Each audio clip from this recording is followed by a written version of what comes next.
सधैँ सबैले लगाए जस्तो गरेर सामान्य माटोमा अनि गाडेर गमलामा राखेर यसरी स्पाइडर प्लान्ट लगाउने चलन चाहिँ पुरानो नै हो। तर मैले यसलाई के गरेँ भने माटोको सामान्य सतहभन्दा माथि माटो उठाएर अनि यसलाई गाडेर जस बोनसाई गराउने तरिकाले यो प्लास्टिकको जस ऱ्याप गरेर यसरी राखेको छु। अनि त्यसपछि मैले लगभग यो 1.5-2 महिना जस्तो राखेँ।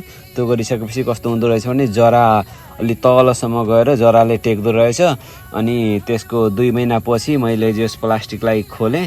प्लास्टिक खोल्दाखेरि अनि माटो अलिअलि दरो थियो। अनि सुस्त प्लास्टिक खोलिसकेपछि माटोलाई तल झार्दै गएँ। अलि धेरै प्रेसर गरेर माटो झारिनँ किनभने जरा अब चाहिँ यस्तो गरिसकेपछि जरा अझै मोटो हुँदै जान्छ। अनि अलिअलि पात चुडेँ। अनि त्यसपछि फेरि पानी हालेर अब पानी हाल्दै राख्दै गर्दै गएपछि यो जरा चाहिँ अलि ठुलो हुन्छ।